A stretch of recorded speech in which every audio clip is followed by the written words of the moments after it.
సంచలనం కలిగించిందో లిక్కర్ కేసుకు సంబంధించి ఈ కేసులో A4 నిందితుడిగా పోలీసులు సిట్ అధికారులు ఏదైతే అరెస్ట్ చేశారో పార్లమెంట్ సభ్యుడు మిథున్ రెడ్డిని నిన్న ఈ రోజు 2 రోజుల పాటు సిట్ కస్టడీకి అనేది కోర్టు అనుమతించింది. ఈ నేపథ్యంలో నిన్న ఉదయం వైద్య పరీక్షలు నిర్వహించిన అనంతరం విజయవాడలోని సిట్ కార్యాలయానికి మిథున్ రెడ్డిని తీసుకొచ్చారు. అక్కడి నుంచి కూడా అతన్ని నిన్న సాయంత్రం వరకు కూడా విచారించారు.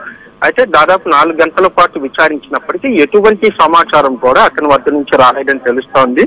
ఈ రోజు మరికొద్ది సేపట్లో కూడా అతనికి వైద్య పరీక్షలు నిర్వహించి మళ్ళీ విచారణ కొనసాగించనున్నారు. ప్రధానంగా ఈ గత 2019 నుంచి 2024 వరకు ఈ 5 ఏళ్లలో మిథున్ రెడ్డి సంబంధించి కూడా కొత్తగా ఎన్ని ఆస్తులు కొనుగోలు చేశారన్న దానిపైన ఇప్పటికే సిట్ ఒక నివేదిక కూడా తీసుకువచ్చింది. అలాగే ఎన్నికల అఫిడవిట్ లో ఎంత ఆస్తులు ఉన్నాయని చూపించారు, దానికి ఇప్పుడున్న ఆస్తులకి ఎంత వేరియేషన్ ఉంది అనేది దానికి సంబంధించి కూడా పూర్తి స్థాయిలో వివరాలు సేకరిస్తారు. అయితే దీనికి సంబంధించి కూడా మిథున్ రెడ్డిని ఎన్ని ప్రశ్నలు అడిగినప్పటికీ కూడా తనకు తెలియదు, గుర్తు లేదంటూ కూడా చెప్తున్నారనేది కూడా సిట్ భావిస్తోంది.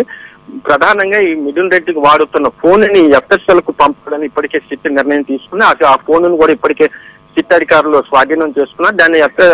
దాన్ని పంపడం ద్వారా దానికి సంబంధించిన పూర్తి వివరాలు కూడా మరింత బయటకు వచ్చే అవకాశం ఉందంటూ కూడా అంటున్నారు.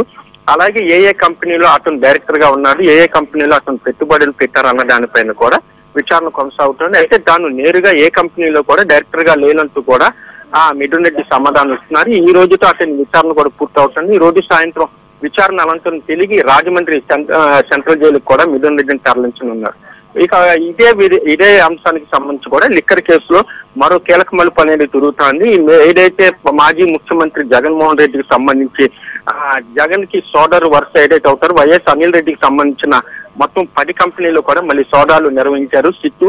ఇది ప్రధానంగా మొత్తం డబ్బులన్నీ కూడా ఈ అనిల్ రెడ్డికి సంబంధించిన కంపెనీల్లో పెట్టుబడి పెట్టారంటూ కూడా సిట్ ఇప్పటికే గుర్తించింది. దానికి సంబంధించిన పూర్తి స్థాయి ఆధారాలు కూడా సేకరించింది. మొత్తం మీద చూసుకుంటే సిట్ విచారణ మళ్ళీ వేగవంతమైందని చెప్పవచ్చు.